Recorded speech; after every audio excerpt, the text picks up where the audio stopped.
Shalom, selamat pagi.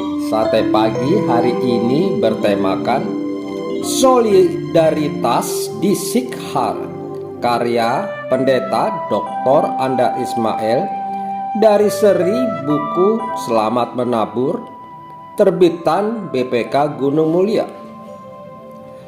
Seorang pelajar yang sedang berdiri di halaman sekolah tiba-tiba diseruduk oleh bus. Pengemudi mabuk. Apa yang diperbuat kawan-kawan pelajar yang naas itu? Para pelajar itu cepat-cepat membawa korban ke rumah sakit. Ternyata pelajar itu tewas. Mereka menjumpai orang tua pelajar itu dan mereka mengumpulkan uang tanda duka dan menyerahkannya kepada keluarga yang kedukaan. Mereka mendatangi kantor polisi untuk menuntut agar sopir itu diadili dan menuntut diperketatnya pengawasan terhadap penggunaan alkohol oleh pengemudi. Mereka meminta kepala sekolah agar memasang pagar untuk melindungi pelajar dari serudukan mobil atau motor. Itu namanya solidaritas, yaitu kesatuan yang timbul dari kepentingan atau perasaan yang sama. Asal katanya solid yang berarti utuh, sepakat, tidak terpecah.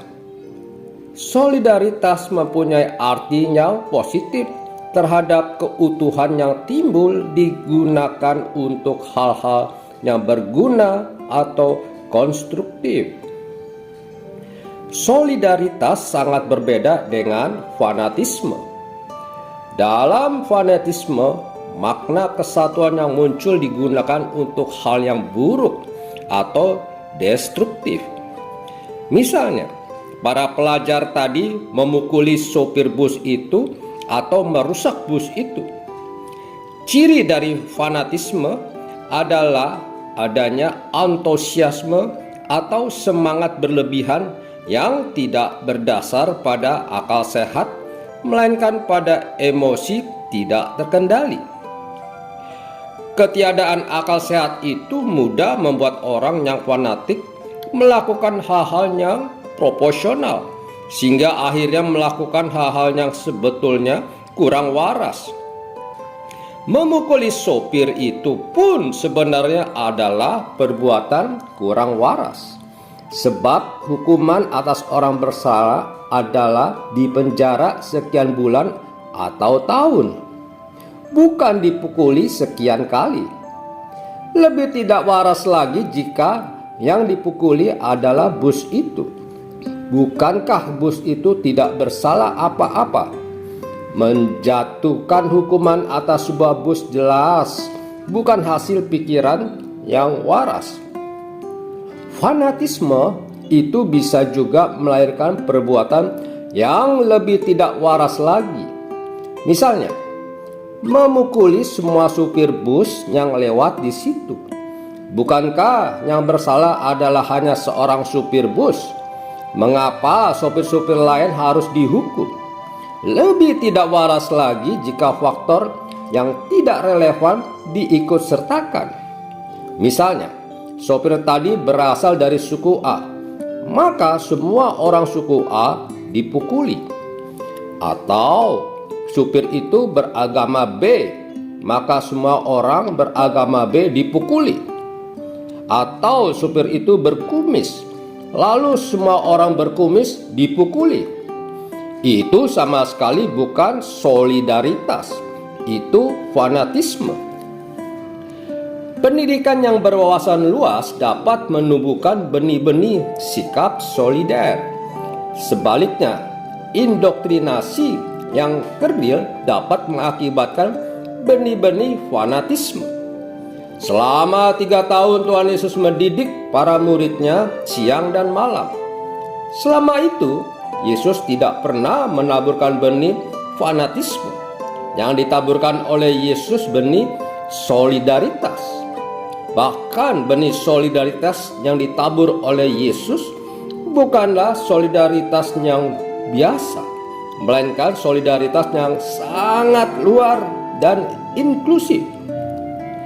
Yesus mengajarkan muridnya bukannya solider atau sesama murid atau sesama orang Yahudi, melainkan solider dengan kalangan yang lebih luas. Salah satu pelajaran pertama yang diberikan oleh Yesus kepada para murid adalah tentang solidaritas. Konteksnya adalah perkunjungan ke kota kecil Sikhar di daerah Samaria, seperti ditulis di Yohanes pasal 4 ayat 1 sampai dengan 42. Pada zaman itu orang Samaria dibenci dan dicemoohkan oleh orang Yahudi. Agama dan etnik orang Samaria berbeda dengan orang Yahudi. Jumlah mereka kecil sekali. Sebagai orang Yahudi, sebenarnya Yesus tidak boleh bergaul dengan orang Samaria, apalagi dengan perempuan Samaria. Berkunjung ke rumah orang Samaria dan makan dari piring serta minum dari cawan orang Samaria adalah haram bagi orang Yahudi. Akan tetapi, apa yang diperbuat Yesus? Ia sengaja mengajak ke-12 murid untuk singgah dan menginap di rumah orang Samaria selama 2 hari. Dengan demikian, Yesus mau mengajarkan para murid untuk solider dengan golongan masyarakat minoritas yang dibenci dan disisihkan. Bayangkan bagaimana perasaan para murid.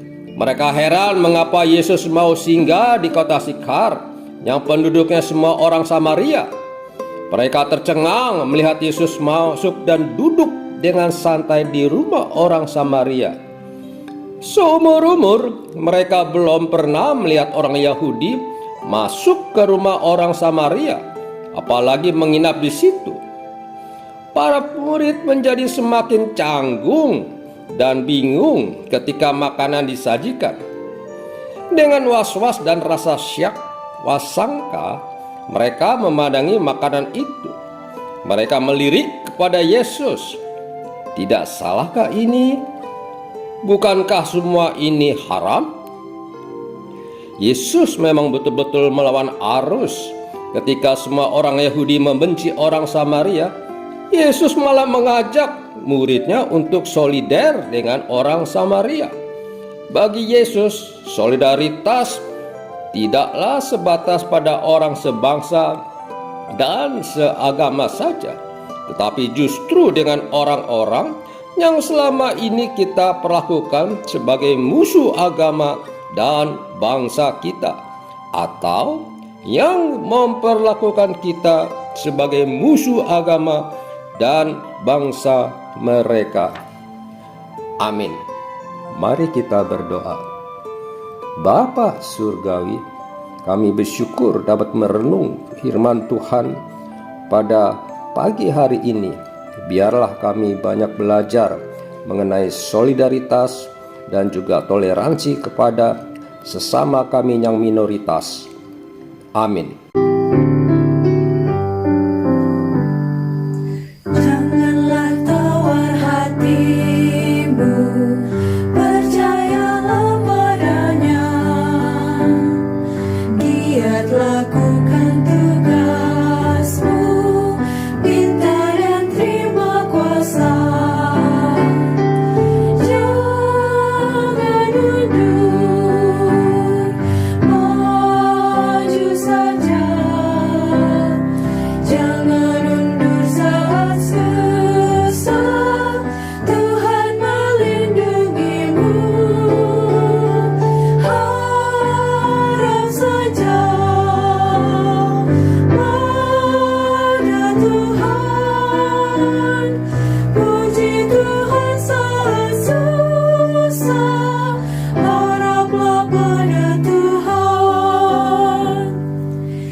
就